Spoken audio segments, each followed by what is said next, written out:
Tous les participants sont en mode écoute seul.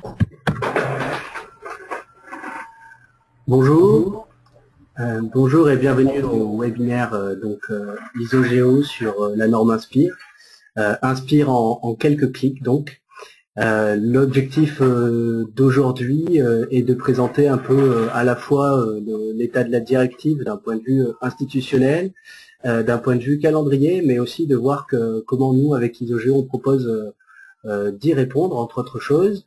Donc nous aurons l'intervention de Pascal Laurie tout d'abord, chef de mission CNIJ, et sur la norme Inspire, en particulier à l'hygiène, qui nous fera donc une introduction.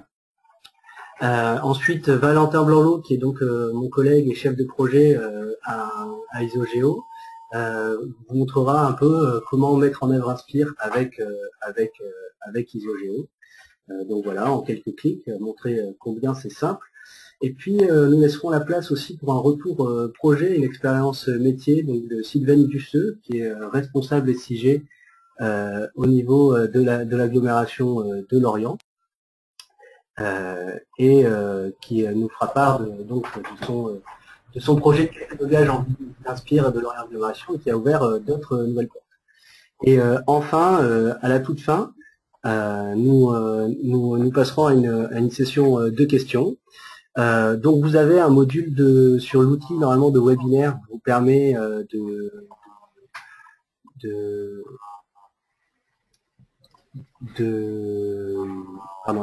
vous permet de poser des questions auxquelles nous répondrons en fin de session. De la même façon, je tenais à informer tout le monde que j'ai coupé effectivement les micros aux participants pour éviter les malencontreux bruits de clavier ou les commentaires aux collègues ou les bruits de bureau, histoire de laisser la place aux intervenants, et que le support vous sera envoyé ainsi que l'enregistrement vidéo. Ben voilà, je vais laisser la place à Pascal Laurie. Voilà, hop. Donc Pascal Laurie, donc, qui est chef de mission CNIJ et Inspire, a accepté de présenter. Donc Pascal, c'est à vous. Bien, donc bonjour à tous. Je m'appelle Pascal Laurie, je suis chef de mission CNIJ et Inspire à l'IGN. Donc qu'est-ce que tout cela signifie? Par décret, en fait, l'IGN est chargé de l'animation et du fonctionnement du CNIJ. Donc je suis agent IGN, ingénieur plus précisément, et donc j'ai été nommé chef de mission en charge de cette animation et de ce fonctionnement. Donc accessoirement, je suis également administrateur à FIGEO, donc l'Association française pour l'information géographique, et ONROGI, qui est une association qui regroupe des associations de type AFIGEO, mais au niveau européen. Voilà. Donc si vous voulez plus, au-delà de la présentation que je vais faire aujourd'hui, si vous voulez plus d'informations sur le CNIJ, je vous invite à nous retrouver sur le site internet du CNIJ. Alors, donc ma présentation aujourd'hui sera sur le CNIJ en tant que structure de coordination Inspire pour la France. Je vais revenir là-dessus. Alors tout d'abord quelques rappels sur la directive Inspire en elle-même. Alors les principes fondateurs d'Inspire, ils sont au nombre de 5 principaux. Donc tout d'abord collect one, use many, donc c'est le premier principe, donc des données qui sont générées une seule fois, à jour évidemment, et puis qui sont réutilisées le plus de fois possible. En fait. Il faut maximiser la réutilisation. Deuxième principe, des données faciles à combiner. C'est ce qu'on appelle l'interopérabilité. Pour pouvoir faire des requêtes entre les différentes couches de données, et cela sans discontinuité aux frontières, évidemment, puisqu'on travaille à l'échelle européenne. Des données partageables entre différents niveaux de résolution, donc que des données disponibles au niveau communal le soient également, au niveau départemental, au niveau régional, etc. Des données faciles à découvrir, donc, et c'est là où on va parler, je crois, des catalogues aujourd'hui, c'est là où les catalogues, les géocatalogues ont toute leur importance, et les métadonnées ont toute leur importance. Donc, il faut que les données disposent de métadonnées de façon à ce qu'elles puissent être référencées dans des géocatalogues et que les utilisateurs potentiels puissent les découvrir. Les données accessibles, évidemment, cinquième principe, donc il faut que les données, on puisse les visualiser, on puisse les télécharger, c'est essentiel. Alors, quels sont les 5 piliers d'Inspire? Donc, tout d'abord, évidemment, il faut des données géographiques. Alors, elles sont réparties en 3 annexes et 34 thèmes. Je ne vais pas revenir sur le détail.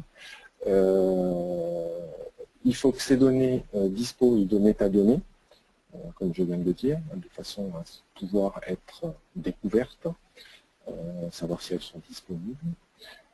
Et il faut que des services également puissent donner l'accès à ces données, téléchargement, consultation, etc. Il faut du partage, bien sûr.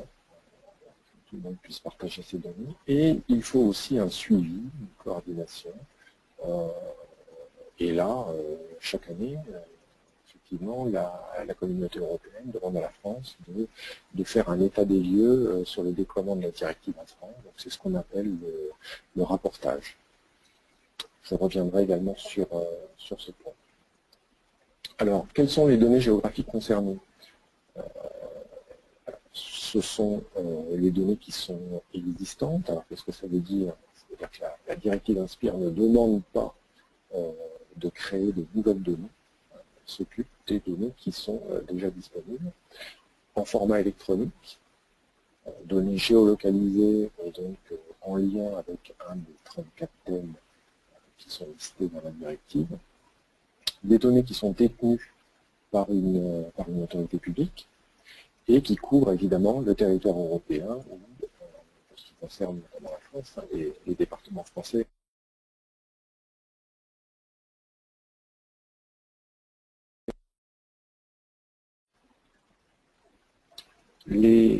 Ces données, le but étant évidemment de les rendre interopérables. Alors, ne vous effrayez pas en commençant à voir apparaître cette diapositive très complète. Cette diapositive a le mérite de présenter toute la mécanique de la directive sur un A4 de façon assez simple. Donc, à partir du moment où on sait que les données sont dans le périmètre Inspire, qu'elles appartiennent à l'annexe 1, 2 ou 3, bon, aujourd'hui, la séparation en annexe était très utile d'un point de vue calendaire. Aujourd'hui, ces dates, ces échéances sont derrière nous. Toutes les données sont censées disposer de métadonnées et sont censées être référencées dans le géocatalogue national. Ce calendrier, en tout cas, est un petit peu, et cette séparation est un petit peu dépassée. De la même façon, les données doivent être accessibles, on doit pouvoir les consulter, donc ça c'est l'obligation, elle date de 2011, et on doit pouvoir les télécharger. L'obligation date de 2012. C'est aussi des échéances qui sont derrière nous. En revanche, on a des échéances qui nous attendent. C'est au niveau de la mise en conformité des données. Et là, je vais revenir plus précisément sur les dates dans la diapo qui suit. Alors, les deux dernières grandes dates, donc le 3 décembre 2013, depuis cette date, toutes les métadonnées concernant les données de l'annexe 3 doivent être disponibles. Le 25 février 2013, donc là, toutes les données nouvelles concernant l'annexe 1 doivent être conformes au règlement concernant. Ça ne touche que les données nouvellement créé. Les échéances proches à venir, les dernières échéances d'ailleurs, sont le 30 décembre 2015. Donc là, toutes les données nouvellement créées concernant les annexes 2 et 3 doivent être conformes au règlement. Et ensuite, les deux dernières échéances qui concernent là les données anciennes, le matelas de données déjà existantes, 25 février, l'annexe 1, toutes les données devront être conformes, et 30 décembre 2020, toutes les données des annexes concernant les annexes 2 et 3, les anciennes données devront être conformes. Alors, quel est le lien, si vous avez été attentif sur le titre, vous le supposez, mais quel est le lien entre le CNIJ et Inspire? Donc en fait, au niveau réglementaire, le décret du CNIJ, du nouveau CNIJ en tout cas sorti en 2011, et il fixe la mission et l'organisation du CNIJ, et dans ce décret, il précise, il est stipulé que le CNIJ est la structure de coordination Inspire en France. Le deuxième texte essentiel, c'est la directive elle-même, avec les articles 18 et 19, qui précise que chaque État membre détermine un point de contact, donc chargé des contacts avec la Commission européenne, et que ce point de contact bénéficie d'une structure de coordination. Alors, je vais lire toute la phrase puisque c'est important, qui tient compte de la répartition du pouvoir et des responsabilités au sein de l'État membre en question. Ce qui nous donne, donc, au niveau du positionnement des différents acteurs en France, le MEDE, donc le ministère de l'écologie, du développement durable et de l'énergie, et le point de contact avec la Commission européenne au sens d'Inspire, le CNIJ est placé sous l'autorité du ministre, en charge du développement durable, c'est la actuelle. Le CNIJ est la structure de coordination française, donc au sens d'Inspire, et le secrétariat permanent du CNIJ, donc, la recherche et l'innovation du MEDE, s'appuie sur l'expertise et les moyens de l'IGN. D'où le fait que ce soit moi, agent IGN, qui soit en charge de l'animation du fonctionnement du CNIJ. Donc les missions du CNIJ dans le cadre d'Inspire sont principalement l'adaptation des règles de mise en œuvre européennes au niveau français, la diffusion d'informations, les échanges d'expériences, évidemment, les bonnes pratiques, diffuser les bonnes pratiques, organiser le rapportage sur la mise en œuvre, et notamment l'identification précise des données concernées. Donc, chaque année, le point de contact France doit remonter à la Commission européenne la liste précise de toutes les données et services qui sont référencés dans le géocatalogue. Alors, le CNIJ, c'est la structure de coordination Inspire, mais ça va aussi au-delà. Toute question relative à l'information géographique, sur toutes ces questions, le CNIJ peut avoir des avis et des formules réclamés au gouvernement. Tout sujet qui nécessite une coordination, une amélioration des échanges, le CNIJ peut intervenir, je vais en parler de côté à peu, et évidemment répondre aux consultations, projets, textes législatifs et réglementaires. Alors vous voyez au travers des missions du CNIJ, autant celles concernant Inspire que celles qui ne concernent pas directement Inspire, que le CNIJ n'est pas une structure de décision. C'est une instance de conseil qui fournit des recommandations pour éventuellement des prises de décision. Quelle est la composition du conseil? Donc, on a 35 membres avec donc un certain nombre de ministères, alors, développement durable, logement, intérieur, finances, défense, agriculture, mais également des établissements publics, donc IGN, CHOM, BRGM, CNES, IFREMER, et également, alors, ce qui change par rapport le précédent CNIJ avant 2011. On a des collectivités territoriales qui sont représentées, et notamment au travers d'associations d'élus. Donc, on a l'AMF, on a l'ADF, l'ARF qui sont présentes. Des entreprises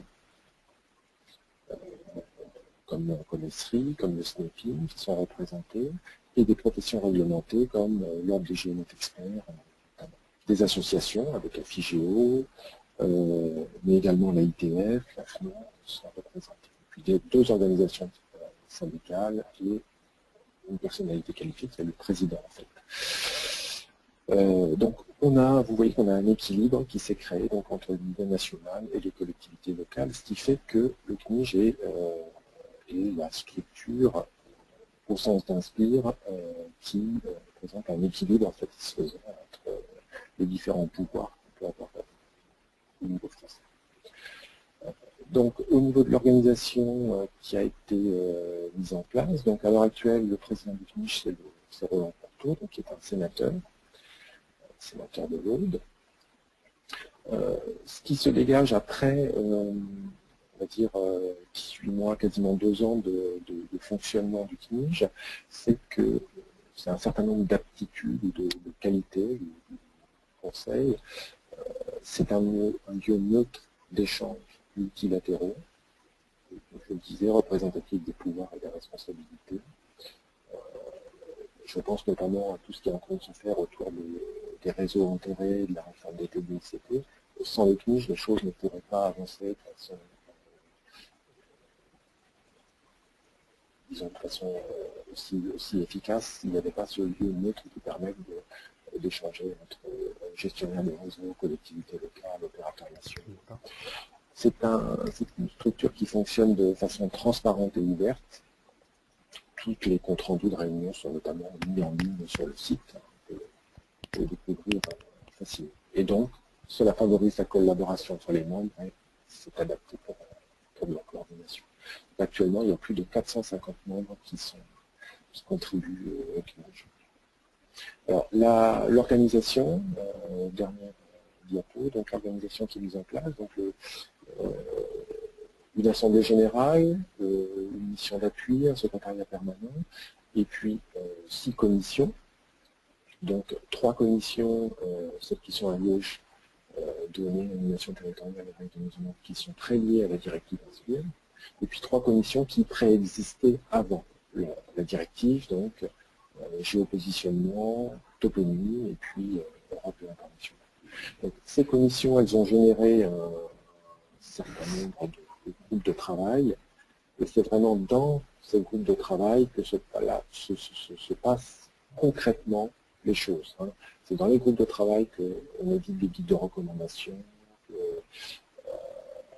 qu'on édite des standards, qu'on élabore des standards, etc. On propose des protocoles. On voit notamment qu'on a un groupe de travail à l'heure actuelle sur le plan Corderie simplifié, hein, qui concerne les réseaux intérêts, mais également sur l'occupation du sol à grande échelle, sur la dématérialisation des documentations d'urbanisme. Voilà. Et ce que je voudrais dire pour terminer, c'est que chacun peut contribuer, peut candidater pour faire partie d'un groupe de travail ou d'une commission et apporter sa valeur ajoutée au sein du CNIJ. Le CNIJ est une structure ouverte, comme je le disais, donc vous êtes tous les bienvenus. Voilà, je vous remercie de votre attention et je suis prêt à répondre aux questions.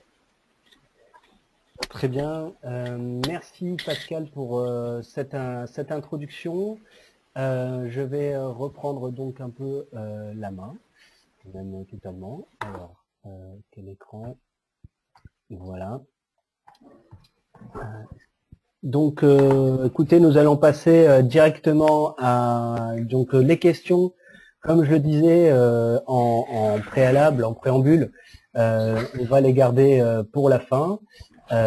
Et je vais du coup passer tout de suite la parole donc à Valentin qui va se charger donc en tant que chef de projet. Il est également expert Inspire à ISOGEO. Et dans l'accompagnement qu'on fait auprès des clients, c'est souvent des compétences qu'on nous demande pour guider un peu justement les gens dans la réalisation de leur projet de catalogage. Donc voilà, Valentin, c'est à toi si tu es prêt. Oui, je suis prêt. Eh ben, très bien, ça tombe bien. Je vais partager mon écran.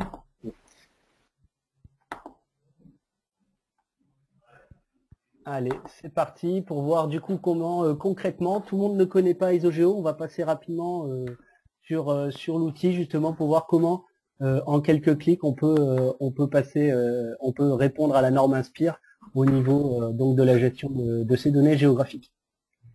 Très bien, merci Julien, merci Pascal et merci à vous tous d'avoir répondu à notre invitation. Pardon? Valentin, ton écran, on le voit pas. Là c'est bon? Non.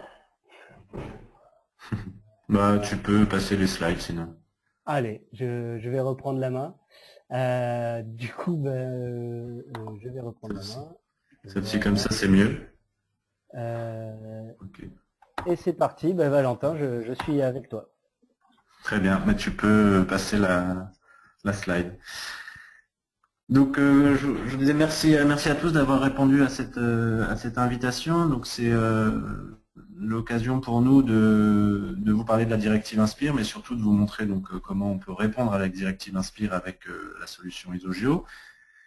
Donc je me présente très rapidement, je suis chef de projet, je pense que certains d'entre vous ont déjà eu l'occasion de me rencontrer dans le cadre de leur projet de catalogage, et je suis également expert Inspire, et à ce titre je partage mon expertise donc au sein de d'une des commissions du CNIJ qui est relative à la rédaction de guides de recommandation sur les métadonnées et les services de données géographiques. Donc à ce titre-là, voilà, on partage notre expertise et nos conseils auprès des collectivités locales. Julien, tu peux passer la slide suivante, s'il te plaît.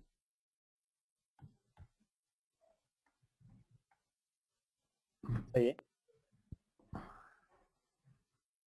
Ok. Très bien, donc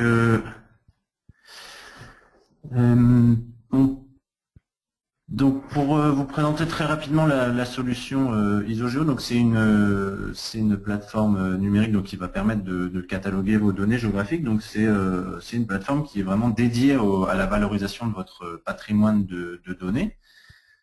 Cette solution va vous permettre donc de documenter vos données, mais également de pouvoir les partager. Donc le but du catalogage, c'est bien de valoriser vos données, de porter à connaissance votre patrimoine de données déjà auprès de vos collègues au sein de votre organisation, mais ensuite et de plus en plus donc auprès de vos partenaires et des citoyens dans le cadre notamment d'une démarche Open Data. Donc la solution Isogeo a pour avantage finalement de vous faire gagner du temps. C'est-à-dire qu'on est très bien conscient que le catalogage est quelque chose qui est pas forcément évident à faire et qui peut parfois être très long à faire. Donc l'idée, c'est que les différentes fonctionnalités qu'on a pu développer vous fassent gagner du temps dans ce travail. Naturellement, si ça vous fait gagner du temps, ça vous fait aussi gagner de l'argent. On est tous conscients que les données géographiques, il en existe beaucoup. Parfois, il en existe en doublon. On peut s'apercevoir que plusieurs services vont acheter la même base de données, par exemple. Et tout ça aussi, ça va vous permettre de gagner de l'énergie et surtout d'en économiser pour pouvoir valoriser votre patrimoine, qui est la finalité du catalogage. Donc la vision qui nous porte chez Isogeo, elle est très simple. C'est qu'on a pour ambition de faciliter l'accès aux données géographiques, et pour nous le meilleur moyen d'arriver aux données géographiques, c'est d'utiliser les métadonnées et les catalogues de données, donc qui vont vous permettre de découvrir les données et de pouvoir y accéder en toute connaissance de cause. On est porté aussi par par cette vision qui nous fait penser que le patrimoine de données géographiques, qui est un patrimoine immatériel finalement, est pour nous fondamental à la fois dans la définition des politiques publiques, mais également dans la mise en œuvre finalement de l'aménagement du territoire et de la protection de l'environnement.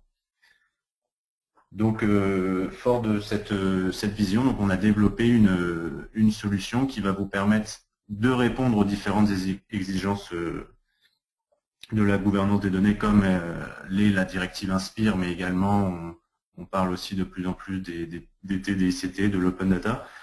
Finalement, toute incitation réglementaire qui favorise le partage des données géographiques.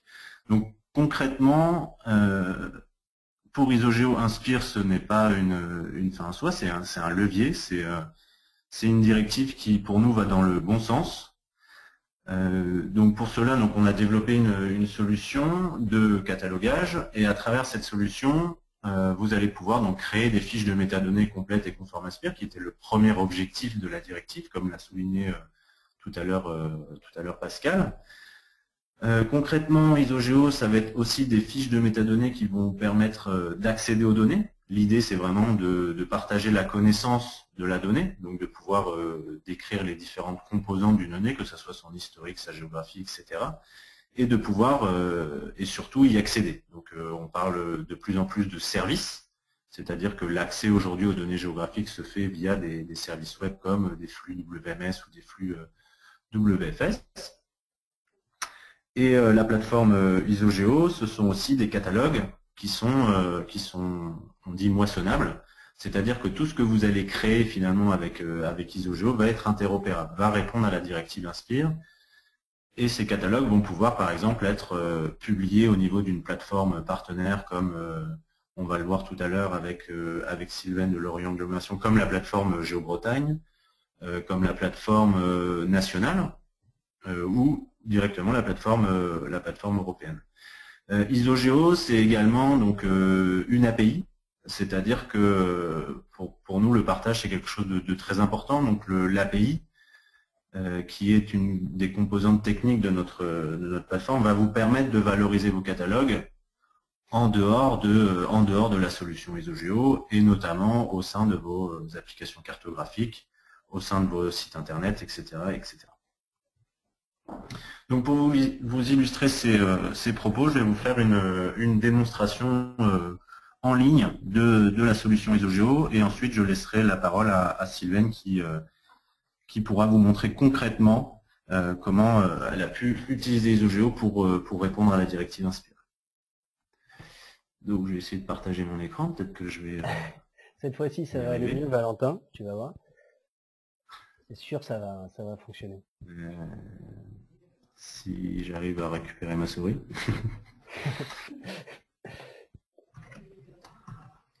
Donc voilà, pendant que Valentin règle un peu les choses techniques, c'est un peu ça l'idée à Isogeo, c'est les métadonnées, c'est pas une fin en soi, c'est un moyen. La directive Inspire, c'est un très très bon levier en termes de bonnes pratiques, au-delà des contraintes que parfois on peut le voir comme seulement un ensemble de contraintes, et puis qui met beaucoup de travail laborieux à faire entre les mains des utilisateurs, des tigistes et des géomaticiens.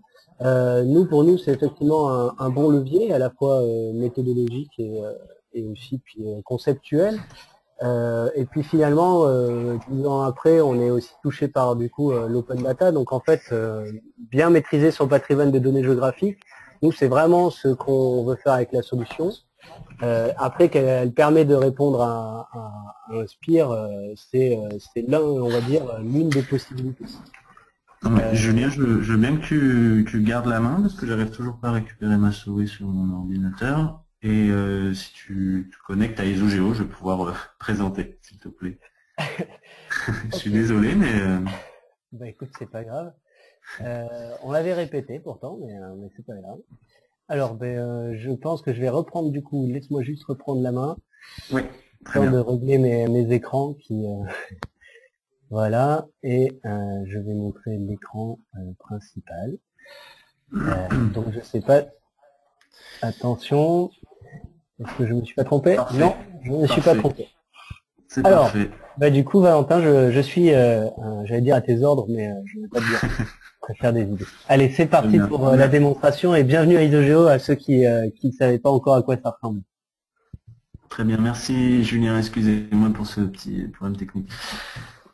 Donc là Julien s'est connecté donc à la plateforme ISOGEO, donc c'est une plateforme internet qui est accessible via login et mot de passe, comme beaucoup d'applications internet. Lorsque vous connectez, vous arrivez tout simplement sur le tableau de bord. Le tableau de bord, c'est une présentation à la fois graphique et synthétique de votre patrimoine de données, donc le patrimoine de données que vous allez cataloguer, que vous allez valoriser. Dans ce tableau de bord, vous avez un certain nombre d'indicateurs. Par exemple, voilà, une répartition des données par mots-clés. Et en ce qui nous concerne aujourd'hui, une répartition des données par thématique Inspire. Donc, par exemple, si vous cliquez sur unité administrative, vous allez pouvoir consulter au sein de votre inventaire. Donc l'inventaire, par définition, c'est la liste exhaustive à jour et documentée de vos données géographiques. Donc vous allez pouvoir consulter, par exemple ici, toutes les données qui rentrent dans la catégorie unité administrative de la directive Inspire.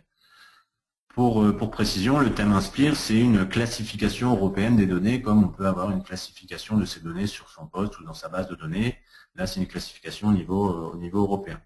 Donc là, vous voyez qu'une fiche de métadonnées dans ISOGEO, c'est comme la carte d'identité de la donnée. Donc c'est un certain nombre d'informations descriptives sur la donnée. On le voit ici, on a des mots-clés, un titre, on va avoir le format, le type de données. Ici, on est sur de la donnée vecteur, un système de coordonnées, etc. Donc le premier objectif dans ISOGEO, ça va être de créer les métadonnées. C'est aussi le premier objectif visé par Inspire.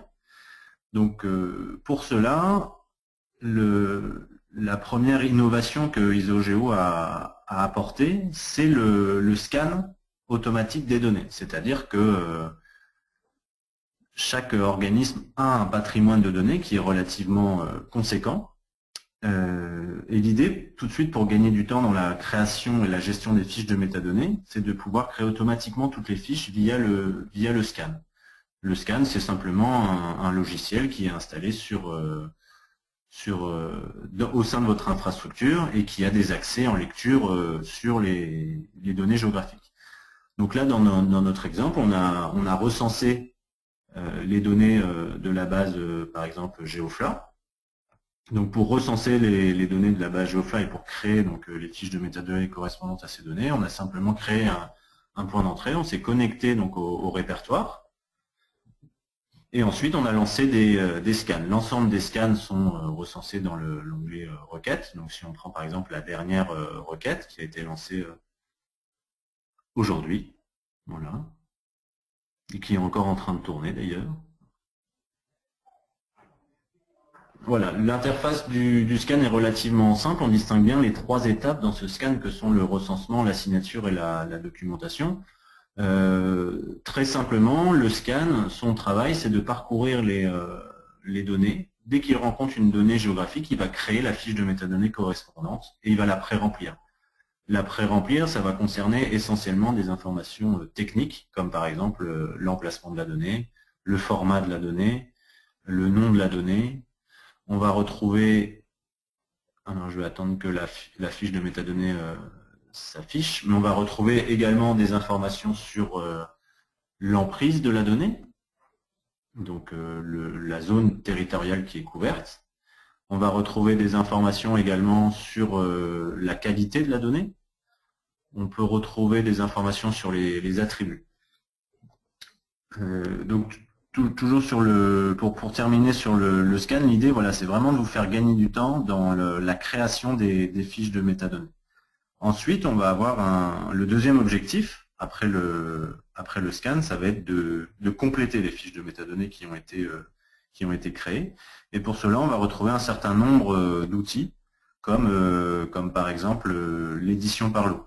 Julien, est-ce que tu peux filtrer l'inventaire sur le catalogue à compléter GeoFLA? C'est-à-dire que pour la démonstration,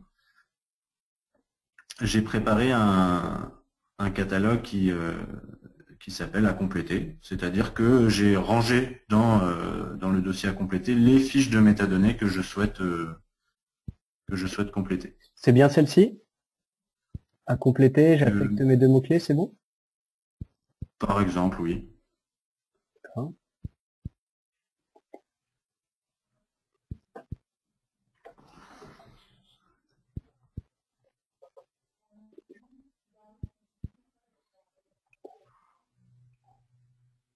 Ok.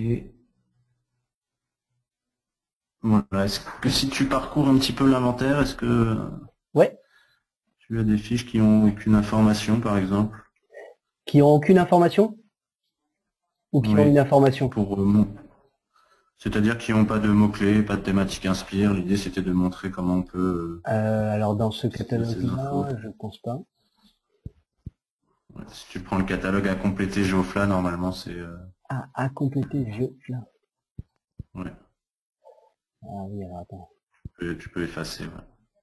Ah, c'est un catalogue entier qui s'appelle, c'est ça? Oui, c'est ça. Ah, le nom s'appelle... Ah, d'accord, j'avais pas vu, pardon. Voilà. Merci. Désolé. Donc, là, ça me permet de faire rapidement une petite parenthèse. Donc, vous voyez l'inventaire qui est la liste exhaustive de vos données. Vous pouvez l'organiser en différents catalogues. Et ça sert notamment voilà, à gérer l'édition des métadonnées. Vous voyez là, ce sont des fiches de métadonnées qui sont sorties du scan. Donc, on a très peu d'informations, si ce n'est les informations techniques que le scan a pu remonter. La première étape, ça va être ce qu'on appelle l'édition par lot. Donc, par exemple, si là, on veut mettre un certain nombre de mots-clés à ces données pour pouvoir les retrouver et pour que nos utilisateurs puissent comprendre de quoi il s'agit, nous avons voilà, un menu étiqueté. Donc là, ce menu va nous permettre, par exemple, de saisir une thématique inspire. Donc, effectivement, ce sont les unités, dans ce cas-là, ce sont les unités administratives. Nos 3 données, limite arrondissement, limite canton et limite département, appartiennent à cette catégorie de données inspire. Et on peut mettre des mots-clés comme par exemple, ce sont des données de l'IGN, donc on pourrait mettre IGN, on pourrait mettre Geofla, on peut mettre un mot-clé comme référentiel, puisque c'est une donnée de référence. Il faut savoir que tous ces mots-clés vont servir à retrouver les données et à comprendre la donnée.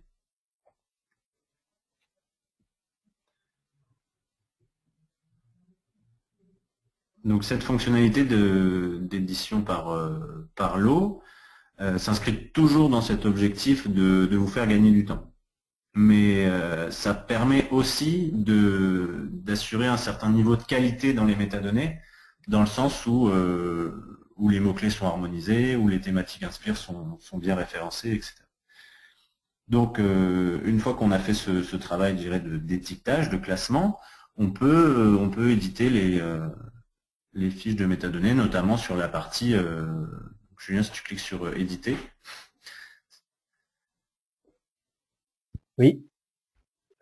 Voilà, ici par exemple, on pourrait saisir des éléments relatifs à l'histoire de la donnée pour l'ensemble des données qu'on vient de sélectionner.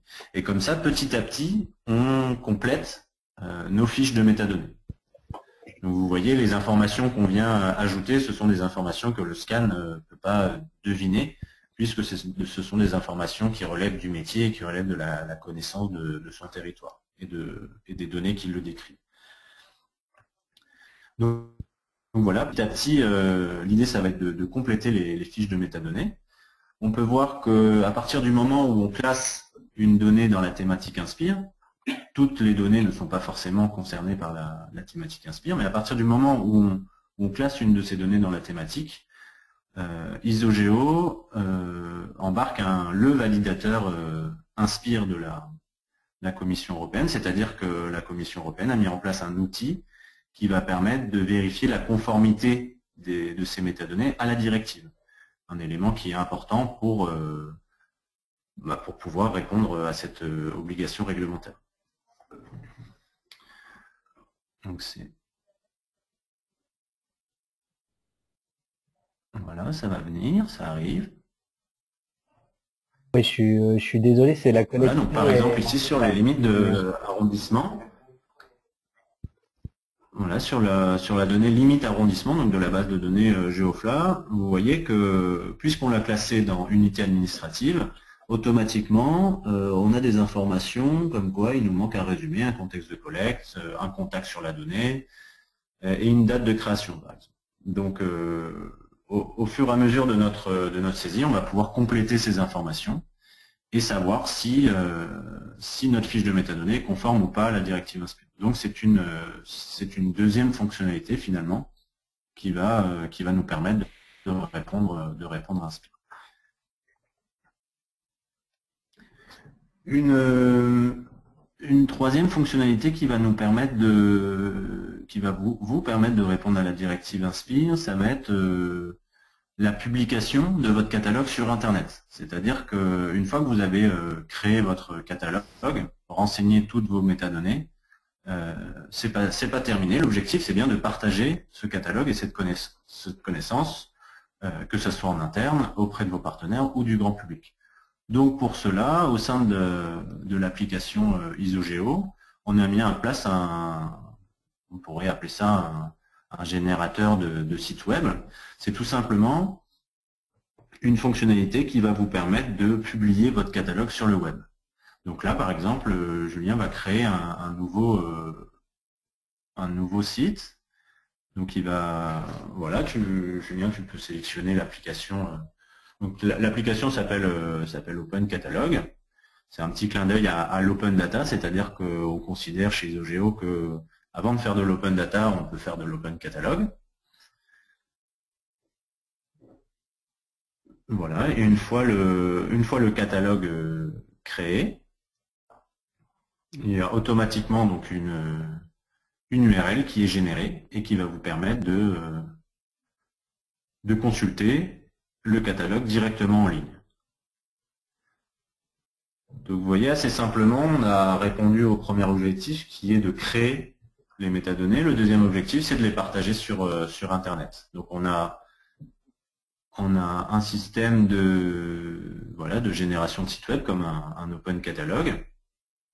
Mais pour répondre pleinement à la directive, on va pouvoir également diffuser son catalogue à la norme CSW, qui est la norme d'interopérabilité poussée par la directive Inspire. Julien, tu peux rester sur l'Open Catalog, comme ça nous permet de le montrer.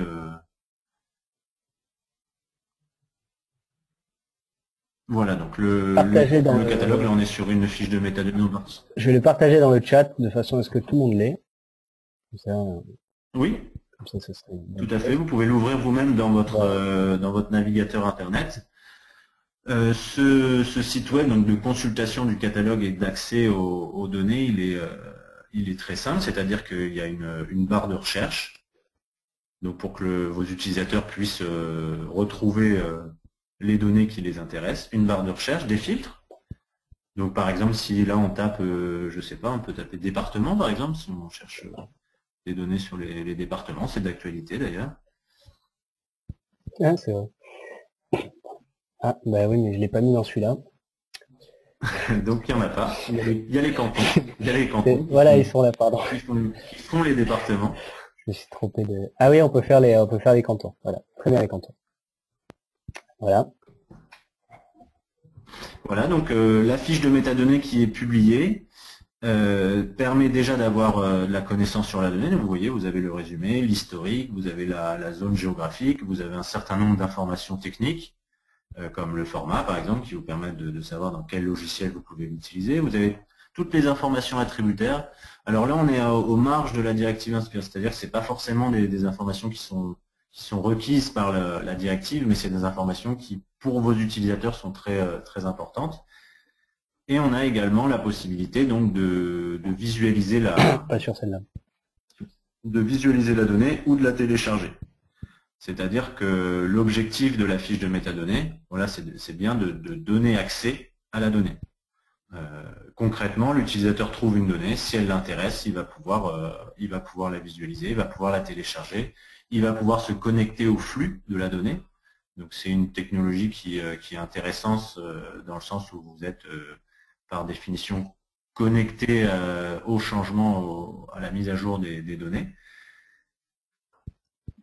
Et donc, comme je le disais tout à l'heure, pour répondre pleinement à la directive Inspire, ce catalogue, vous pouvez aussi le publier en CSW. Le CSW, c'est tout simplement un service web de catalogage qui va permettre, par exemple, de publier votre catalogue au sein d'une plateforme régionale, une plateforme nationale ou la plateforme européenne. Sylvaine aura l'occasion de vous montrer ce qu'elle a pu faire au niveau par exemple, de Géobretagne. Voilà, et pour terminer sur la démonstration et pour laisser du temps à Sylvaine de vous présenter son projet de catalogage, une dernière fonctionnalité de l'application, c'est le client CSW, c'est-à-dire que vous pouvez faire moissonner votre catalogue par une plateforme partenaire, mais vous pouvez aussi, vous, avec ISOGEO, moissonner le catalogue d'un de vos partenaires. Par exemple, la plateforme régionale du Nord-Pas-de-Calais qui est équipée d'ISOGEO et qui a déployé ISOGEO au niveau de toutes les structures publiques en région Nord-Pas-de-Calais, moissonne par exemple le catalogue de l'agence de l'eau de l'Artois Picardie, le catalogue du conseil régional Nord-Pas-de-Calais, etc., etc. Donc le principe, c'est comme pour le scan des données, vous pouvez scanner des fiches de métadonnées, tout simplement. Voilà, donc j'ai essayé de faire au plus vite. J'espère que j'ai été relativement clair. Il y a des mots de vocabulaire qui sont relativement techniques liés à Inspire, mais j'espère qu'on a réussi à simplifier au maximum la présentation et surtout l'interface ISOGEO. Voilà, donc je vous remercie de votre écoute et je laisse la parole à Sylvaine. Très bien, mais merci Valentin pour cette présentation. Je suis désolé un peu des retards puisqu'on n'a pas pu partager directement l'écran de Valentin. J'ai essayé de suivre, mais ma connexion étant énormément consommée par le webinaire. Voilà, c'était un peu compliqué, je suis désolé. Vous pouvez évidemment vous créer un compte gratuit pour découvrir vous-même l'interface d'ISOGEO. Et je vais passer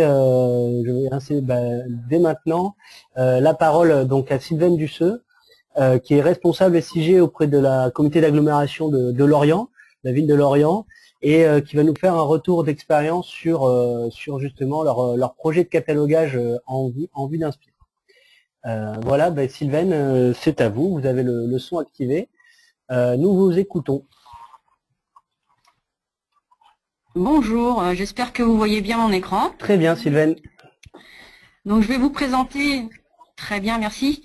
Alors, je vais me présenter déjà un petit peu avant. Je suis responsable du service de la mission SIG à Lorient Agglomération et j'encadre un bureau d'études de 11 personnes sur le papier et 10 personnes réellement physiquement.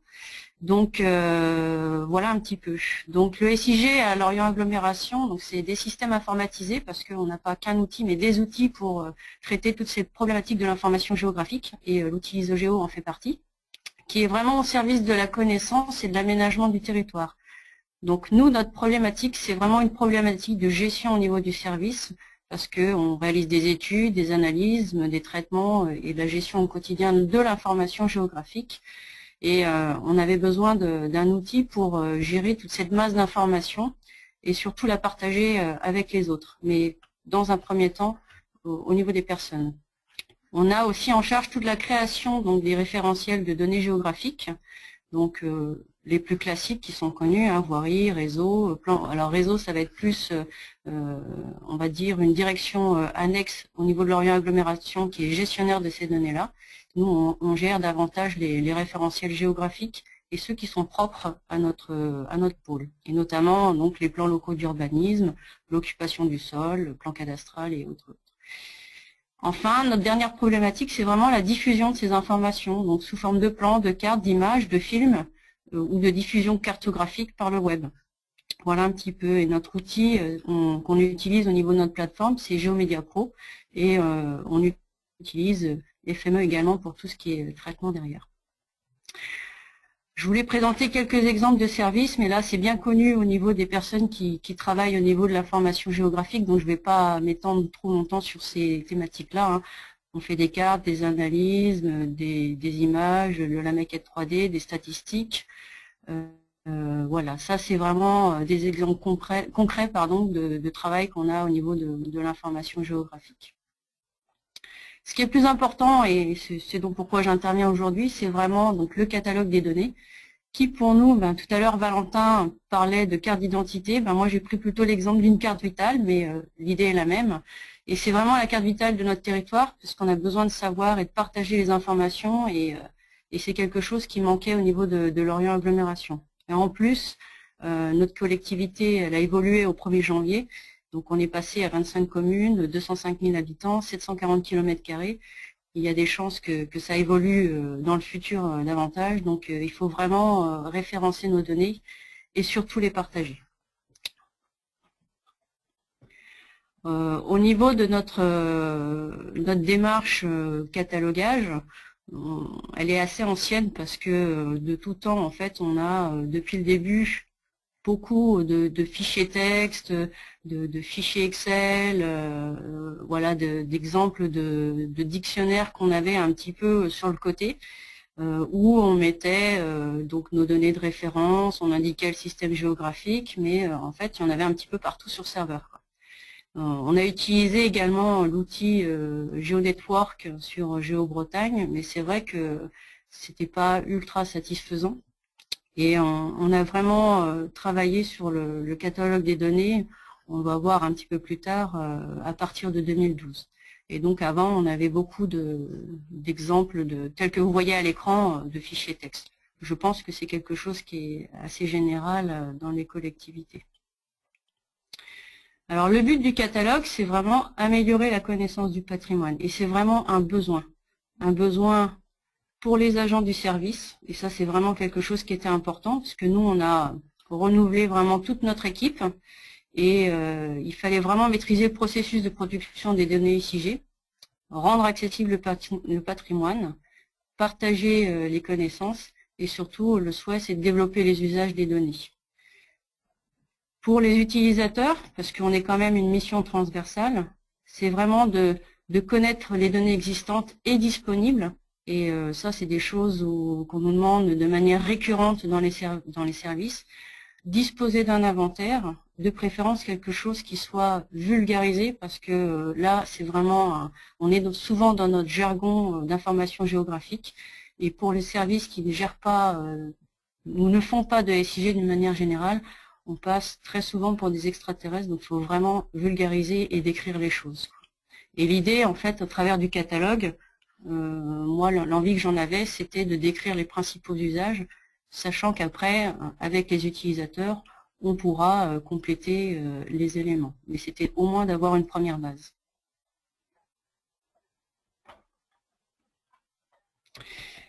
Alors depuis à peu près 2 ans, on travaille sur la migration des données vers une base spatiale.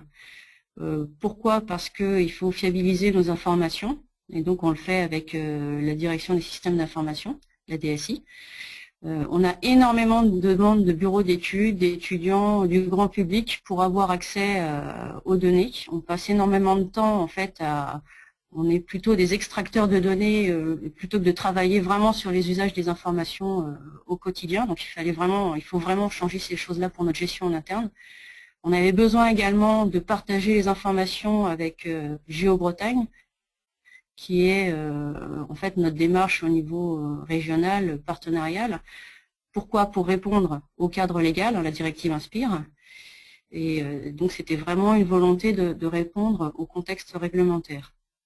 Donc en 2012, en fait, on a vraiment dit que le catalogue des données devenait une priorité. Et on a travaillé, en fait, on a choisi ISOGEO pour travailler sur une maquette. Le projet de catalogue, au niveau de la méthode qu'on a mis en place avec ISOGEO, c'était déjà de se définir ce qu'on voulait faire. Et quel catalogue, combien de catalogues, pourquoi, comment. Alors nous, on a choisi en fait d'avoir 2 catalogues. Un GeoBretagne, qui est lié en fait à une délibération récente qu'on a mis au niveau de la collectivité, c'est-à-dire de sortir nos données géographiques dans un cadre technique qui est GeoBretagne pour répondre à la directive Inspire. Et on a un autre catalogue, Lorient Agglomération, qui est à usage interne de gestion des services et pourquoi pas des collectivités territoriales. On verra après pour tout ce qui est démarche, ouverture véritable open data. Personnellement, je gère pas cette thématique-là. On a une personne qui est chargée de cette mission-là au niveau de Lorient Agglomération et elle est en charge de ce projet. La deuxième chose, c'était la prise en compte de notre organigramme, de façon à bien organiser les données, avoir les bons mots-clés pour pouvoir mettre en place le catalogue.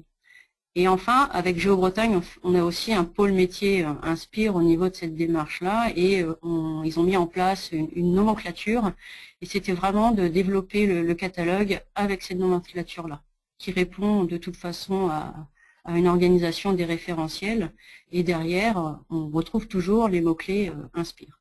Donc on a recensé, on a documenté et vraiment après, c'est vraiment la valorisation qu'on souhaite faire dans un premier temps en interne avec nos partenaires et en open data. Donc le catalogue des données, et là il date un peu, je montrerai un exemple par la suite, concret. Voilà, c'était d'expliquer simplement, pour ceux qui sont plus néophytes, on a des lots de données. Ces données, elles ont, ce sont soit des images ou des données vecteurs, ce sont des points, des lignes, des polygones, donc un petit peu la base de l'information géographique. On avait des projections cartographiques pour pouvoir les superposer en couches d'information. On avait une nomenclature qui était en lien avec la directive Inspire. Et après, on a tout ce qui est nombre d'entités, la synthèse des objets géographiques. Donc, on a pris, nous, l'abonnement à la solution ISOGEO pour 3 ans avec l'hébergement, support, maintenance. On a mis en place justement une prestation de service qui a été la réalisation d'une maquette. Et on a choisi de valider cette maquette et de la passer en production. Et la livraison finale, en fait, est intervenue en novembre 2014. Là. Donc, on a vraiment eu un accompagnement et un conseil pour tout ce qui était installation et paramétrage du scan, la mise en œuvre, la publication sur GeoBretagne avec l'équipe de GeoBretagne pour faire en sorte que ça communique bien, et la formation d'équipe au niveau du SIG. Et ce catalogue-là aussi, ce service-là est partagé à l'agence d'urbanisme du Pays de Lorient, l'Aude-et-Loire. Alors, les bénéfices du catalogue, là j'ai pris l'exemple de 3 vues. Donc c'est un catalogue qui est conforme Inspire, qui est synchronisé avec GeoBretagne. Et on retrouve donc depuis notre catalogue, et là j'ai pris l'exemple des zonages d'urbanisme, tel que c'est visible dans notre catalogue. Depuis GeoBretagne, on retrouve exactement la même fiche. Et depuis la passerelle Inspire Open Data, également cette même fiche. Ce qui est intéressant, c'est qu'on ne fait pas 3 fois le même travail, c'est qu'on le fait une fois. Et il est visible partout. C'est ça l'avantage du moissonnage et des services qui sont créés aujourd'hui, c'est qu'on n'a pas besoin de faire 36 000 fois la même chose. Et ça n'a pas de prix. C'est aussi l'intégration dans l'infrastructure globale. Donc ce qui est intéressant, c'est que le service peut s'intégrer à notre SIG. Donc j'ai mis un petit lien pour ceux qui regarderont la présentation, ils pourront voir cette petite vidéo parce que l'intérêt aussi c'est de voir le catalogue à l'intérieur de notre outil pour notre gestion en interne, de façon du fait qu'on ait fait un gros travail de catalogage, que ce soit rapidement accessible pour les agents des services. L'idée aussi c'est que le catalogue soit consultable dans l'intranet, ainsi que dans les applications cartographiques de l'intranet pour les différents services de la collectivité. Donc je reviendrai un petit peu sur le lien après pour vous faire une démonstration. Donc c'est vraiment là un outil partagé au service de la connaissance du territoire qui est accessible aux agents. On va d'ailleurs travailler à aller présenter ce catalogue-là dans toutes les directions, qui est accessible aux communes membres. Ça c'est un travail qu'on a déjà fait avec notre vice-président qui est en charge du SIG au niveau de Lorient Agglomération et à l'agence d'urbanisme d'Aude-et-Loire. C'est vraiment un gain de temps pour tous. Demain, c'est un service qui est accessible aux citoyens. Donc pourquoi? Parce que pour nous, c'était vraiment un prérequis au niveau de l'open data. On a signé une première délibération aussi au mois de janvier pour ouvrir totalement nos données.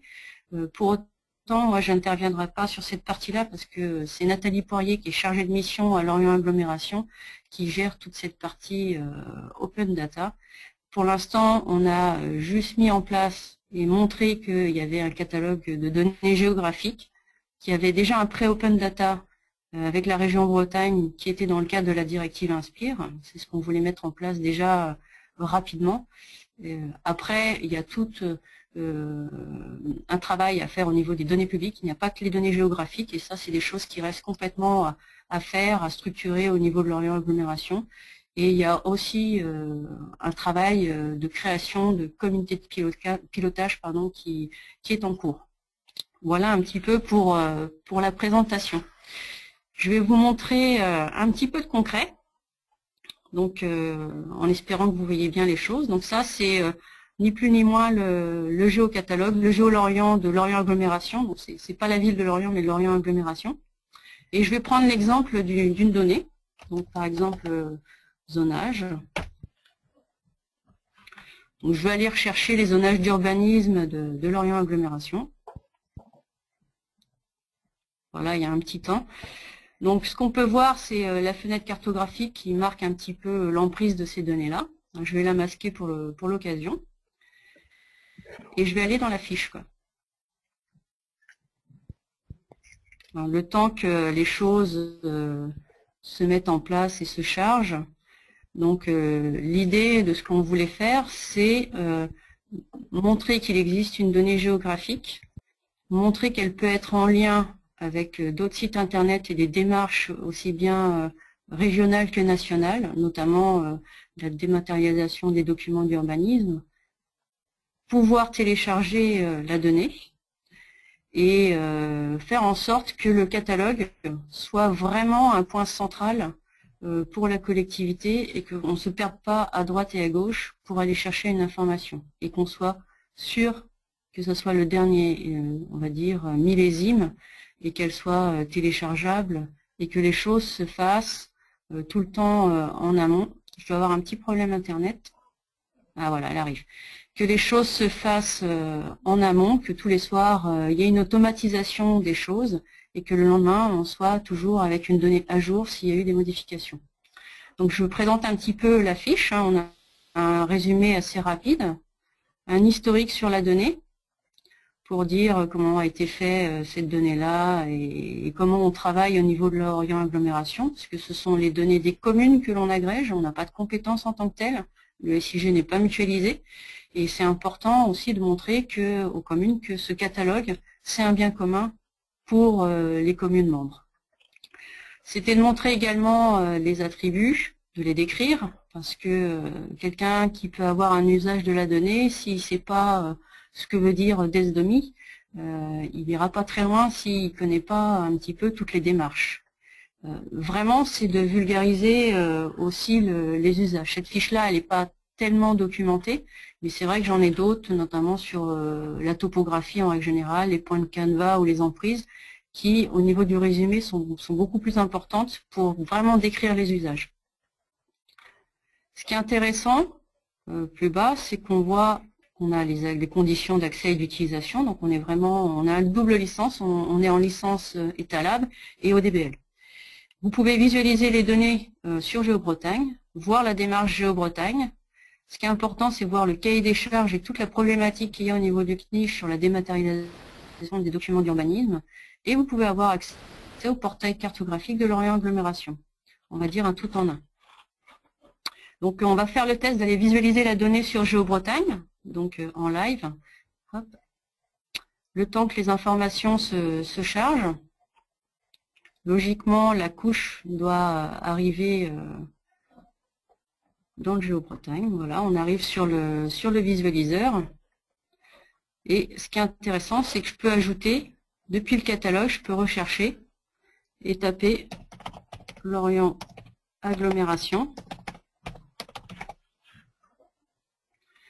Normalement, il va me trouver. En fait, le catalogue qui est ouvert, c'est vraiment le catalogue GeoBretagne, où on a choisi de mettre des informations de Lorient Agglomération dedans, quoi. Donc, normalement, si je fais ça, on doit être pas mal. Voilà. Donc là, on voit nos données qui sont arrivées au niveau du zonage, des zonages d'urbanisme. Et l'intérêt, c'est de pouvoir interroger cette couche d'informations et la base de données qu'elle contient. Voilà. Alors ce qu'on voit là, le géoservice, ça donne accès au règlement d'urbanisme. Et je vais montrer depuis le catalogue qu'on a aussi accès au téléchargement de la donnée. Aujourd'hui, on n'a pas de flux WFS sur ces informations-là. C'est quelque chose qui est en étude, qui n'est pas du tout en production au niveau de la DSI, qui demande de vraiment travailler sur le projet. Et pour l'instant, c'est pas programmé. C'est des choses qui sont à mener en interne au niveau de l'agglomération. Donc si j'appuie sur ce géoservice, voilà, j'ai accès au règlement d'urbanisme. Donc ça, c'est une chose. Si je veux voir maintenant le portail cartographique de Lorient Agglomération ou télécharger la donnée, ce que je disais au préalable, je peux télécharger les zonages d'urbanisme au format shapefile et GeoJSON. Il y aura d'autres formats disponibles. Je prends l'exemple, normalement, voilà, j'ai mon petit panier qui arrive. Ça, c'est le géoservice de Lorient Agglomération. Voilà, la donnée, elle est téléchargeable depuis notre base de données qui est qualifiée, qui est traitée et qui est faite sous POGIS. On peut voir aussi, ce qui était intéressant, c'est que là, c'est une autre manière de valoriser le catalogue. C'est par le portail cartographique de Lorient Agglomération qui est en cours. Donc, on a mis en place un visualiseur. Voilà, le Carten. Donc, qui est en fait un travail qui a été mené par la ville de Metz, repris par GeoBretagne, et la DSI chez nous a retravaillé, redéveloppé sur cette application pour apporter des fonctionnalités en plus. Et donc, on a accès à des fonds de plan et des thématiques. Et notamment, on peut voir les zonages d'urbanisme. Voilà. Et pour boucler la boucle, si ça fonctionne, normalement, quand on fait en savoir plus, on est censé réarriver sur le catalogue ISOGEO, de façon à avoir toute l'information au bon endroit. Voilà, le temps qu'ils se mettent bien en place pour retrouver la bonne fiche. Voilà, on arrive sur les zonages d'urbanisme des communes de Lorient Agglomération. Voilà un petit peu les exemples que je souhaitais montrer. Au niveau de l'administration, ce que montrait Valentin tout à l'heure, aujourd'hui, voilà un petit peu comment c'est réparti au niveau format. Ça me permet de rebondir sur d'autres choses derrière. Hein. On a de la donnée qui est, donc on a 35% de données et 180 silos de données qui sont sous PostGIS. Il y a encore du travail aussi de documentation, hein, tout n'est pas documenté. On a surtout une grosse partie AutoCAD. Pour nos besoins de gestion, on voulait vraiment référencer tous les plans topographiques et pas que les plans topographiques, parce qu'avec ISOGEO, en fait, on ne va pas référencer que des données géographiques pour notre usage. On va aussi mettre potentiellement les contrôles qualité qu'on fait au niveau de la topographie et les rapports d'analyse qualitatifs. Et voilà, on a aussi des fiches qui sont des fiches ressources qu'on va retrouver ici, où ça s'appelle aucun.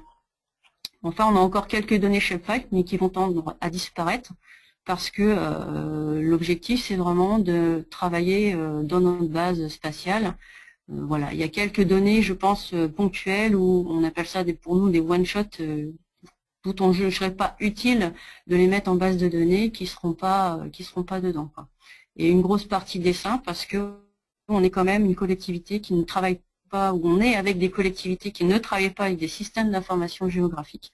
On avait vraiment besoin de partager les données, et cette donnée topographique ou d'autres données projets qui sont sous AutoCAD qui ont besoin d'être partagées seront également dans ce catalogue-là. Donc voilà un petit peu pour ce que je voulais dire au niveau de ma présentation.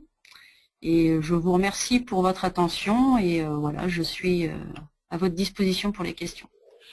Très bien, merci beaucoup Sylvaine pour cette présentation qui, je pense, a permis un peu de voir de bout en bout tout ce qu'il est possible de faire à partir du catalogage. Nous, on le redit, c'est pas forcément une fin en soi, il faut vraiment le voir comme un moyen d'ouverture. Ce que j'ai aussi apprécié, là, que je relèverai, je me permets de relever dans la présentation avant de laisser la place aux questions, c'est que vous avez bien montré que ISOGEO est interopérable. Nous, on n'est pas il y a GeoBretagne, c'est du GeoOrchestra derrière, il y a aussi d'autres outils, on voit que ça bloque pas du tout dans un écosystème ou dans une bulle fermée, que ce soit via le CSW ou via l'API ou via d'autres moyens. C'est pas du tout, voilà, ça rend les informations sur son patrimoine accessibles par plein de moyens différents et interopérables. Voilà, je sais pas, nous n'avons pas de questions pour l'instant. Du coup, je sais pas si j'en reste là ou si est-ce que quelqu'un veut se manifester au niveau des 65 participants. Alors, on va arrêter sur les questions sur la thématique, c'est-à-dire sur la mise en œuvre de la directive Inspire. Donc voilà, l'idée c'est soit Pascal Noé sur le cadre un peu institutionnel, soit à Valentin sur l'outil, soit à Sylvain sur le résultat, enfin sur le projet complet. Du coup, Sylvain, une première question. Il y a une question du coup sur le coût total du projet. Oui, je peux répondre. C'était 40 000 € avec la maquette et tout l'accompagnement et la mise en place de l'application. Voilà un petit peu ce qu'on a pu avoir. En chiffrage, quoi. Hein. D'accord, très bien. Alors, il y a une question, Valentin, il y a une question pour toi sur l'outil de Monsieur Grégory Baudet. Sur de savoir si c'est une solution en ligne uniquement ou s'il y a une installation sur site. Alors c'est une bonne question, bonjour. C'est les deux en fait, tout simplement. C'est une solution hybride, c'est-à-dire que si vous disposez du scan, donc si vous avez un patrimoine de données relativement conséquent qui justifie, on va dire, l'utilisation du scan, à ce moment-là, le scan est installé chez vous puisqu'il doit lire les données géographiques. Sinon, tout le reste de l'application, toutes les fonctionnalités qu'on vous a montré, que Sylvain vous a montré, sont accessibles sur Internet et hébergées et maintenues par Isogeo. Donc c'est une solution SaaS hybride. Un composant installé chez vous qui fait office de scan et tout le reste sur la plateforme Isogeo. D'accord. Une autre question sur l'outil, Valentin. Comment la qualité de la donnée est-elle remontée par l'outil? Alors aujourd'hui, on n'a pas on peut pas prétendre avoir une mesure de la qualité de la donnée. Le scan aujourd'hui, son travail, c'est se concentre sur la création de la fiche de métadonnées et son remplissage à travers les informations techniques. C'est des évolutions qui sont intéressantes, qui sont dans notre boîte à idées entre guillemets. Voilà. Donc aujourd'hui, on n'a pas de mesure automatique de la qualité. En revanche, dans la fiche de métadonnées, vous pouvez indiquer les mesures que vous avez fait sur la qualité de données. Tout simplement, vous pouvez dire si la donnée est conforme ou non à une spécification. S'il y a une mesure, par exemple, de la cohérence topologique qui a été effectuée. Vous pouvez aussi indiquer si il y a quelques défauts que vous connaissez déjà dans la donnée. Enfin, voilà, c'est-à-dire que si vous voulez communiquer l'information, vous pouvez le faire. Par contre, l'outil aujourd'hui n'est pas en mesure de calculer la qualité de la donnée. Mais c'est un sujet très, très intéressant. D'ailleurs, il existe des normes sur ce point-là. Très bien. Valentin, tant que je t'ai sous la main, il y a d'autres questions sur l'outil. Donc il y en a une qui nous demande de montrer, une personne qui nous demande de montrer des métadonnées sur AutoCAD. Alors je n'ai pas trouvé de métadonnées sous la main, mais peut-être tu peux nous apporter des éléments sur le catalogage des données AutoCAD, s'il te plaît. Je pense qu'on peut donner la parole à Sylvain qui a catalogué beaucoup de données AutoCAD. Je pense que ce sera peut-être plus concret. Sylvain. Ah oui, moi c'est vrai que je peux montrer une fiche sur AutoCAD, il n'y a pas de problème, j'en ai pas mal. Je vais prendre un exemple, par exemple, en tapant le mot-clé topographie, si mon écran est partagé. Hein. Ah. Ça y est, voilà, on doit voir oui, parfait. topographie, logiquement. Non, logiquement, on va pouvoir tomber sur des données d'AutoCAD, voilà. Donc je prends un plan au pif. Hein. Sur le côté, on voit bien que j'ai différentes rues. Je peux faire pas mal de filtres. Hein. C'est que je pourrais très bien à l'adresse et à la commune filtrer. Et quand je monte une fiche topographie, vous allez voir ce qu'il y a dedans.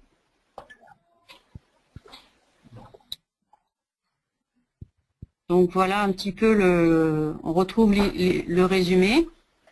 Toujours la possibilité de télécharger soit un PDF, soit de télécharger aussi un fichier source, ou de voir la donnée sur notre portail, parce qu'on a mis en place en fait toutes les emprises des plans, voire des canevas, des points de référence du territoire, quoi.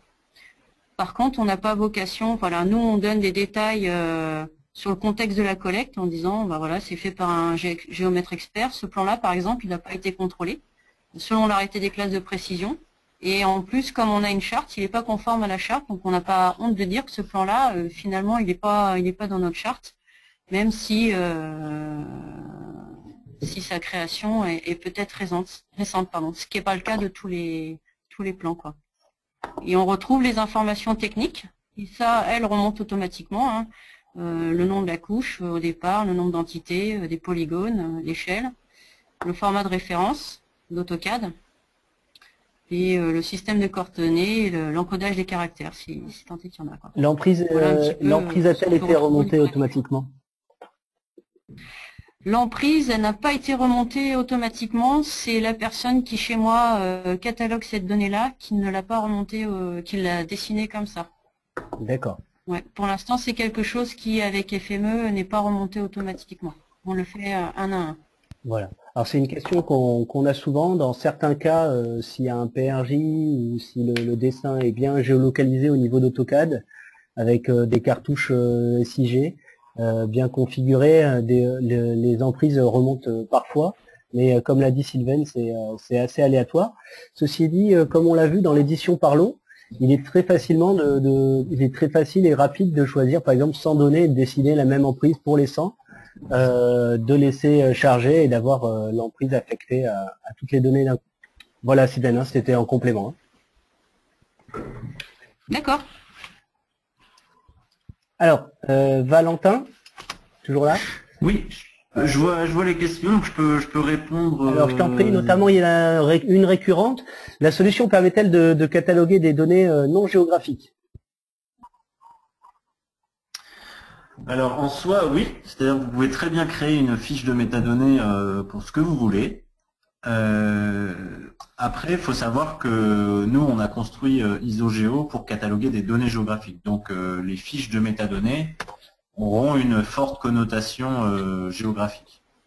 Après, rien ne vous empêche voilà, de documenter une donnée qui serait, on va dire, géolocalisable, comme par exemple un fichier d'adresse ou peu importe un relevé que vous avez fait avec des indications des coordonnées GPS, mais qui serait pas dont la donnée n'aurait pas été cartographiée. Donc oui, vous pouvez le faire. Voilà. Une autre question. Par contre, si peut-être petite précision, par contre, le scan ne prend en compte que les données géographiques. C'est-à-dire que l'inventaire automatique est réalisé uniquement sur les données géographiques. C'est important de le savoir. Et c'est aussi une question pour nous de priorité, c'est-à-dire qu'on a mis en place une solution dédiée aux données géographiques. Donc cette fonctionnalité de scan est réservée uniquement à ces données. Très bien. Merci Valentin. Voilà, j'ajoute sur l'intégration. On demande si ISOGEO est intégrable dans n'importe quel SIG. Donc on a parlé déjà, il y a plusieurs niveaux d'intégration. Il y a la vidéo que vous retrouvez dans la présentation de Sylvain Dusseux qui présente l'intégration dans Intergraph, il me semble, ou Géomédia. Sylvain, je ne sais plus. C'est ça, oui, c'est Intergraph. Ouais. Par ailleurs, pour certains autres clients, il y a une intégration qui se fait dans leur web SIG, souvent par CSW. Pour d'autres, c'est via l'API web REST qui peut se faire à la fois pour un plugin SIG, type ArcGIS Desktop qui a été fait par exemple pour Niort, si je ne me trompe pas, Valentin. Oui, donc voilà, l'intégration est pas aujourd'hui dans toutes les plateformes SIG, mais en fait, elle est faisable techniquement, elle est réalisable et réalisée pour certains. Voilà, oui, elle a été faite par Memoris, il faut bien de le dire. Sylvaine, juste, j'enchaîne Valentin, j'essaye de distribuer les questions. Sylvaine, il y a 2 questions. Il y a bien eu donc 2 ans de géocatalogage pour Lorient Agglomération, c'est ça? Alors il y a eu 2 ans de géocatalogage, on va dire, parce que on fait les choses au coup par coup et que en termes de processus de décision, jusqu'alors on n'avait pas d'élu référent. Et depuis en fait les élections, on a un élu référent, donc c'est vrai que le processus du coup s'accélère ces derniers mois. Voilà. Mais le géocatalogage des données, il date maintenant, même avant 2012, on avait depuis le 2009 sur GeoBretagne déjà des fiches XML sur GeoNetwork. D'accord. Il y a une question, Valentin, pour toi. Quels sont les besoins en infrastructure réseau informatique nécessaires? Alors, je dirais qu'en termes d'infrastructure, il n'y a pas de besoin particulier, c'est-à-dire que la solution ISOGEO, vous avez besoin d'une connexion Internet, et concrètement, si vous mettez en place le scan, à ce moment-là, il y a une communication Internet qui est dédiée, qui est initiée par le scan qui est installé chez vous et qui communique avec notre plateforme. Donc c'est un port Internet à ouvrir en particulier. Et dans le cadre de la gestion de projet, dans le cadre de notre accompagnement, donc on vous émet nos préconisations si vous avez un volume de données qui est très important. Sinon, c'est quelque chose, dans la plupart des installations aujourd'hui en place, ça fonctionne sur un simple... ça peut fonctionner sur un PC, sur un serveur, il n'y a pas vraiment de prérequis particuliers. Donc c'est aussi un des avantages de la solution finalement. Oui, en effet, on est quand même sur un client léger et un tout petit service une fois FME installé, voilà, en termes d'infrastructure informatique.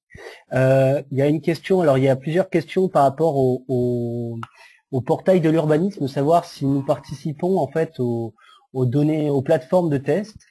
Donc je n'ai pas pour l'instant les réponses. Valentin, est-ce que tu as une réponse à apporter là-dessus? Ça serait via les données fournies par l'Agglo de Lorient.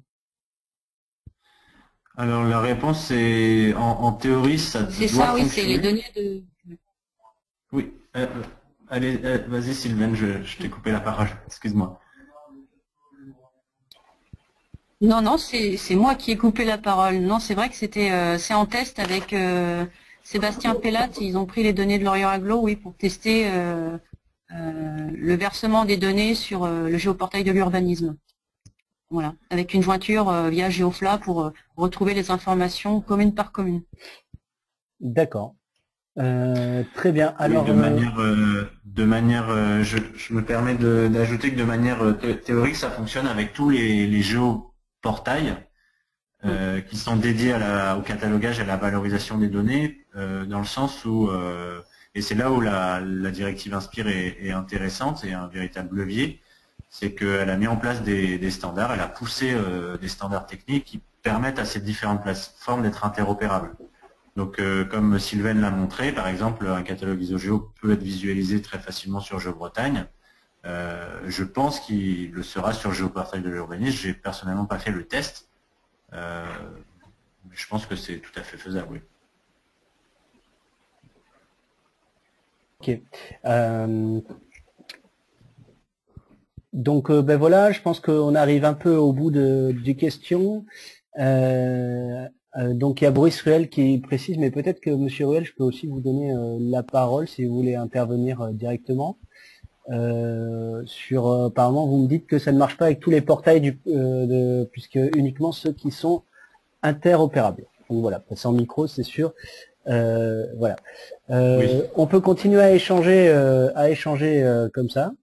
Par la suite aussi, pour ceux qui ont des questions plus d'ordre commercial, que je ne prends pas ici puisque notre sujet est technique et aussi voilà, mais on prendra contact avec vous par la suite. Est-ce qu'il y a encore des questions sur cette thématique Inspire?